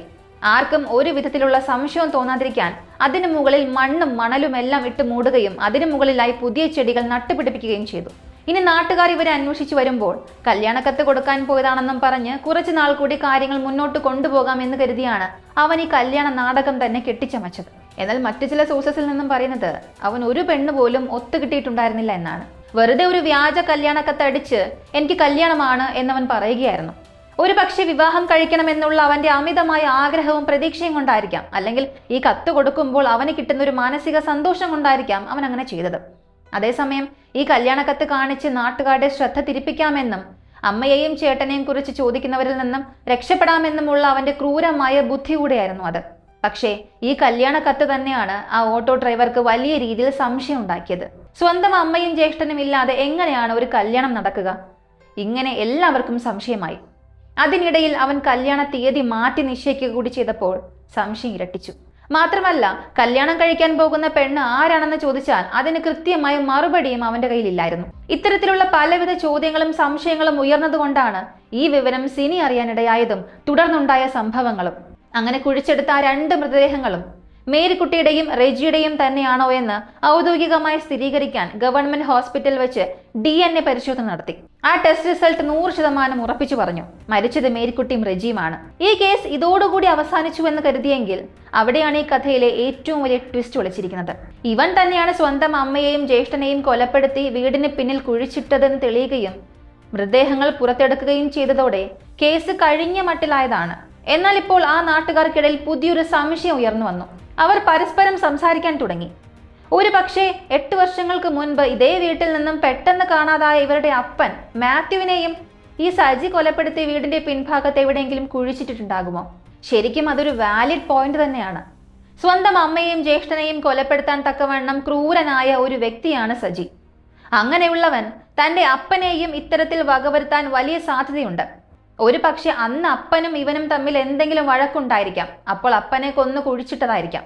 ഒരു പക്ഷെ ഇക്കാര്യം അമ്മ മേരിക്കുട്ടിക്കും ജ്യേഷ്ഠൻ റെജിക്കും അറിയാമായിരുന്നിരിക്കാം. അവരുടെ എല്ലാവരുടെയും അറിവോടെയോ സമ്മതത്തോടെയോ ആയിരിക്കാം അന്ന് അതവിടെ ഒതുക്കി തീർത്തതെന്നും നാട്ടുകാർ സംശയിച്ചു. അങ്ങനെയെങ്കിൽ ഈ സംശയം തീർത്തു കളയാമെന്ന് കരുതി പോലീസ് ഒരു സുപ്രധാന തീരുമാനമെടുത്തു. അവരാ വീടിന്റെ പിൻവശം മുഴുവനും JCB ഉപയോഗിച്ച് ആഴത്തിൽ തോണ്ടാൻ തുടങ്ങി. എന്തായാലും ഏതെങ്കിലും ഒരു ഭാഗത്ത് നിന്നും ഒരു അസ്ഥിക്കുടം ലഭിക്കാൻ സാധ്യതയുണ്ടെന്നും അത് 8 വർഷം മുൻപ് കാണാതായ മാത്യു അന്നയാൾ ധരിച്ചിരുന്ന വസ്ത്രങ്ങൾ ഉപയോഗിച്ച് തിരിച്ചറിയാൻ കഴിഞ്ഞേക്കുമെന്നും പോലീസ് കരുതി. അങ്ങനെ 2 ദിവസത്തോളം സമയമെടുത്ത് ആ പറമ്പ് മുഴുവനും JCB ഉപയോഗിച്ച് ഇളക്കി മറിച്ച് തിരച്ചിൽ നടത്തുന്നതിനിടയിൽ കൃത്യമായി ഒരു ഭാഗത്ത് നിന്നും ഒരു മനുഷ്യന്റെ അസ്ഥിക്കൂടം കിട്ടി. എന്നാൽ ആ അസ്ഥിക്കൂടം കിട്ടിയ ഭാഗത്ത് നിന്നും വസ്ത്രങ്ങളോ മറ്റു തെളിവുകളോ ഒന്നും കണ്ടെത്താൻ കഴിഞ്ഞില്ല. തുടക്കത്തിൽ ഫോറൻസിക് ടീം ഈ അസ്ഥിക്കുടം പ്രാഥമിക പരിശോധനയ്ക്ക് വിധേയമാക്കി. ഇത് ശരിക്കും മനുഷ്യന്റെ തന്നെയാണോ അതോ ഏതെങ്കിലും മൃഗങ്ങളുടേതാണോ എന്ന് അവർ കൃത്യമായി പരിശോധിച്ചു. പരിശോധനയിൽ അത് ഒരു മനുഷ്യന്റെ തന്നെ അസ്ഥിക്കുടമാണെന്ന് യാതൊരുവിധ സംശയവും ഇല്ലാതെ തെളിഞ്ഞു. സാധാരണയായി ഒരു ശ്മശാനത്തിൽ നിന്നാണെങ്കിൽ അത് സ്വാഭാവികമാണ്. എന്നാൽ ഒരു വീടിന്റെ പിൻവശത്തെ തോട്ടത്തിൽ നിന്നും ഇങ്ങനൊരു മനുഷ്യന്റെ അസ്ഥിക്കുടം ലഭിച്ചാൽ ആർക്കായാലും സംശയം തോന്നും. അതുകൊണ്ട് തന്നെ ഇത് 8 വർഷങ്ങൾക്ക് മുൻപ് ദുരൂഹമായ സാഹചര്യത്തിൽ കാണാതായ മാത്യുവിന്റെ തന്നെ ആയിരിക്കാം എന്ന് എല്ലാവരും ഉറപ്പിച്ചു. പക്ഷെ അത് ഔദ്യോഗികമായി എങ്ങനെ സ്ഥിരീകരിക്കും? ആ അസ്ഥികളിൽ നിന്നും DNA സാമ്പിൾ ശേഖരിച്ച് ലാബിലേക്ക് അയച്ച് ടെസ്റ്റ് ചെയ്താൽ മാത്രമേ അത് മാത്യുവിൻ്റെതാണോ എന്ന് 100% ഉറപ്പിച്ച് പറയാൻ സാധിക്കുകയുള്ളൂ. എന്നാൽ ആ DNA ടെസ്റ്റ് റിസൾട്ട് വരാൻ പല ദിവസങ്ങൾ എടുത്തേക്കാം. അതുകൊണ്ട് ഈ കേസിന്റെ നിലവിലുള്ള അപ്ഡേറ്റ് അനുസരിച്ച് മാത്യുവിൻ്റെതെന്ന് സംശയിക്കുന്ന അസ്ഥിക്കൂടം നിലവിൽ DNA ടെസ്റ്റിനായി അയച്ചിരിക്കുകയാണ്.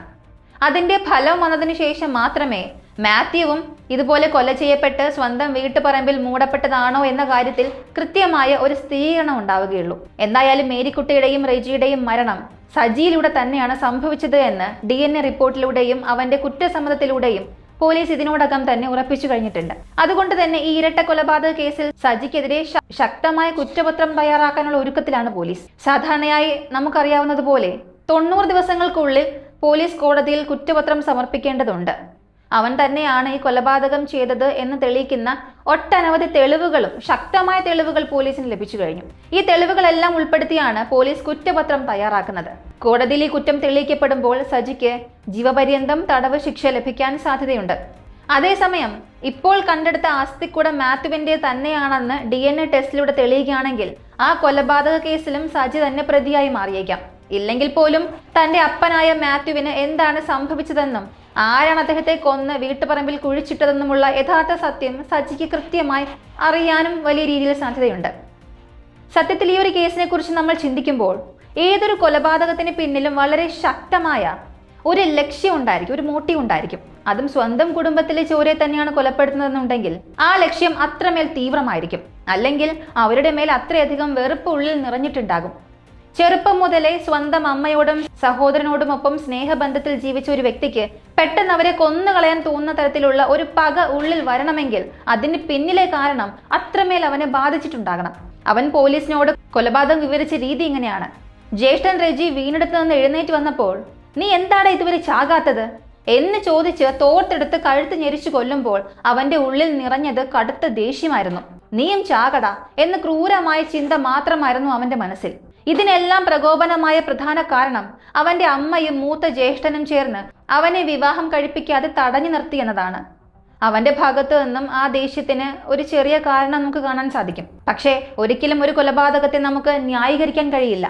എങ്കിലും അവന്റെ ഉള്ളിലുണ്ടായ ആ ദേഷ്യത്തിന് ഒരു കാരണമുണ്ടായിരുന്നു.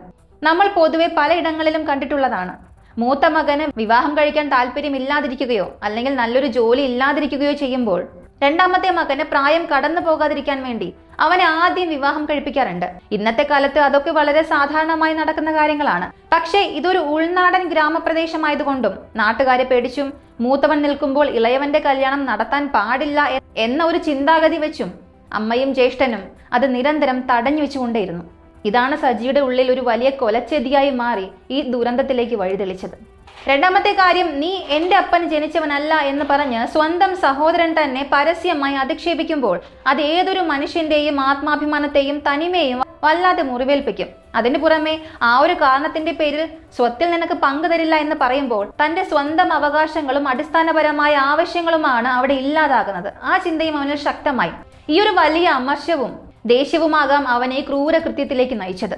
പക്ഷേ നമ്മൾ പല വീഡിയോയിലും പറയുന്നത് പോലെ ഒരു കൊലപാതകത്തിന് പിന്നിൽ എത്രയൊക്കെ ന്യായീകരിക്കാൻ പറ്റുന്ന കാരണങ്ങൾ ഉണ്ടെന്ന് പറഞ്ഞാലും നിയമത്തിന് മുന്നിൽ ഒരു കൊലപാതകത്തെയും ഒരിക്കലും ന്യായീകരിക്കാൻ സാധിക്കില്ല. സിനിമകളിൽ കാണിക്കുന്നത് പോലെ തന്റെ സഹോദരിയെ ദ്രോഹിച്ചവനെ നായകൻ പോയി കൊന്ന് പ്രതികാരം ചെയ്യുമ്പോൾ പ്രേക്ഷകർക്ക് അതൊരു ന്യായമായ ദേഷ്യമായി തോന്നും. പക്ഷെ അതിന്റെ പേരിൽ എല്ലാവരും നിയമം കയ്യിലെടുത്ത് അക്രമത്തിന്റെ വഴി തിരഞ്ഞെടുത്താൽ പിന്നെ ഇവിടെ പോലീസും നിയമവ്യവസ്ഥയും ആവശ്യമില്ലല്ലോ. സജിക്ക് ഈ ഒരു പ്രശ്നത്തെ തികച്ചും വ്യത്യസ്തമായ രീതിയിൽ സമീപിക്കാമായിരുന്നു. തനിക്ക് ഇഷ്ടപ്പെട്ട ഒരു പെൺകുട്ടിയെ വിവാഹം കഴിച്ച് ആ വീട്ടിൽ നിന്ന് മാറി എവിടെയെങ്കിലും താമസിക്കാമായിരുന്നു. അതിന് പകരം ആ നിമിഷത്തെ ആവേശത്തിലും ദേഷ്യത്തിലും അവൻ അമ്മയെയും ജ്യേഷ്ഠനെയും ഇല്ലാതാക്കിയാൽ ഒരു സമൂഹത്തിൽ ജീവിക്കുമ്പോൾ ഇതെങ്ങനെ സാധ്യമാകും? പ്രത്യേകിച്ച് ഒരു ചെറിയ ഗ്രാമത്തിൽ ജീവിക്കുന്ന ആളുകൾക്ക് ഇതിന്റെ യാഥാർത്ഥ്യം കൃത്യമായി അറിയും. ഇന്നത്തെ കാലത്ത് നഗരങ്ങളിൽ CCTV, CCTV ക്യാമറകൾ ഉള്ളത് കൊണ്ട് ആളുകളുടെ നീക്കങ്ങൾ എളുപ്പത്തിൽ മനസ്സിലാക്കാം. എന്നാൽ ഗ്രാമങ്ങളിലെ അവസ്ഥ അതല്ല. അവിടെ CCTV ക്യാമറകളില്ലെങ്കിലും അവിടുത്തെ നാട്ടുകാരുടെ കണ്ണുകളാണ് ഏറ്റവും വലിയ ക്യാമറ. ഒരു വീട്ടിൽ നടക്കുന്ന കാര്യങ്ങളും ആളുകളുടെ പെരുമാറ്റവും എല്ലാം അയൽപ്പക്കത്തുള്ളവർ കൃത്യമായി നിരീക്ഷിക്കുന്നുണ്ടാകും. ഒരു ചെറിയ ഉൾഗ്രാമത്തിൽ നിന്നും പെട്ടെന്ന് രണ്ടുപേരെ കാണാതാകുമ്പോൾ അതിന് കൃത്യമായ മറുപടി നൽകാൻ കഴിഞ്ഞില്ലെങ്കിൽ ആർക്കായാലും സംശയം തോന്നും. പക്ഷെ സജി കരുതിയത് തനിക്ക് വിവാഹം നടക്കാൻ പോകുന്നു എന്നൊരു വ്യാജ കഥയുണ്ടാക്കിയാൽ ഈ കൊലപാതകങ്ങളെല്ലാം എളുപ്പത്തിൽ മറച്ചുവെക്കാമെന്നായിരുന്നു. എന്നാൽ ആ പ്ലാൻ പാടെ പരാജയപ്പെട്ടു. താൻ എന്തായാലും പോലീസിന്റെ പിടിയിലാകുമെന്ന് അവൻ എപ്പോഴാണ് മനസ്സിലായെന്നറിയോ? അവന്റെ അനിയത്തി സിനി ആ വീട്ടിൽ വന്ന് അമ്മയുടെയും ജ്യേഷ്ഠന്റെയും മുറികളെല്ലാം പരിശോധിച്ച് സംശയത്തോടെ തിരിച്ചുപോയ ആ നിമിഷം തന്നെ സജിക്ക് കാര്യം മനസ്സിലായി. തന്റെ അനിയത്തി ഉടൻ തന്നെ പോലീസിൽ വിവരം അറിയിക്കുമെന്നും പോലീസ് ഏത് നിമിഷവും തന്നെ തിരഞ്ഞു വരുമെന്നും അവൻ ഉറപ്പിച്ചു. അതുകൊണ്ട് തന്നെയാണ് അവൻ മുൻകൂട്ടി വസ്ത്രങ്ങളെല്ലാം ബാഗിലാക്കി ഒളിച്ചോടാൻ തയ്യാറായി ആ അവസരത്തിനായി കാത്തു നിന്നത്. പോലീസ് വന്നയുടൻ പിൻവാതിലൂടെ ഓടി രക്ഷപ്പെട്ടതും. നമ്മൾ കാണാൻ 99% ക്രൂരകൃത്യങ്ങളുടെ പുറകിലുള്ള മോട്ടീവ് വളരെ മോശമായത് അല്ലെങ്കിൽ സ്വാർത്ഥപരമായതോ ആയിരിക്കും.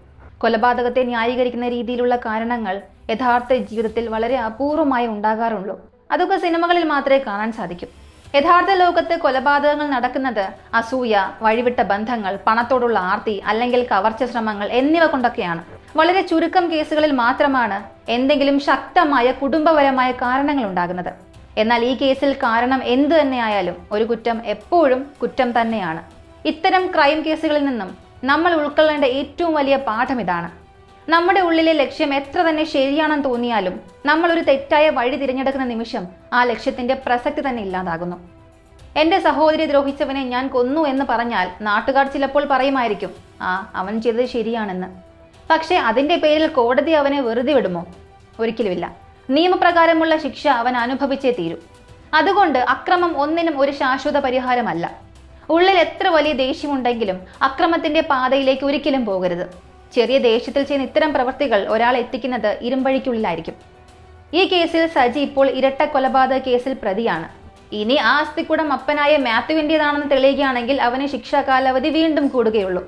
സജിയുടെ ജീവിതം ഇപ്പോൾ പൂർണ്ണമായും തകർന്നു കഴിഞ്ഞു. അവനിപ്പോൾ 45 വയസ്സോളമായി. തന്റെ ജീവിതകാലം മുഴുവനും ഒരു വിവാഹം കഴിക്കണമെന്ന് ആഗ്രഹിച്ചു നടന്ന ഒരു മനുഷ്യൻ ഒടുവിൽ വിവാഹവും കഴിക്കാതെ ജയിലിനുള്ളിലേക്ക് പോകേണ്ടി വന്ന ആ അവസ്ഥ ഇവിടെ ഇരകളോടൊപ്പം തന്നെ വിക്ടിംസിനോടും ഒരു ചെറിയ സഹതാപം തോന്നിപ്പിച്ചേക്കാം. എങ്കിലും നിയമത്തിന് മുന്നിൽ തെറ്റ് ചെയ്തവൻ അതിനുള്ള ശിക്ഷ അനുഭവിച്ചേ മതിയാകും. ഈ ഒരു ദാരുണമായ സംഭവത്തെക്കുറിച്ചും സജിയുടെ ക്രൂരമായ പ്രവൃത്തികളെക്കുറിച്ചുമുള്ള നിങ്ങളുടെ അഭിപ്രായങ്ങൾ എന്തൊക്കെയാണ്? നിങ്ങൾക്കത് താഴെ കമന്റിൽ പറയാം. അടുത്ത വീഡിയോയിൽ വീണ്ടും കാണാം.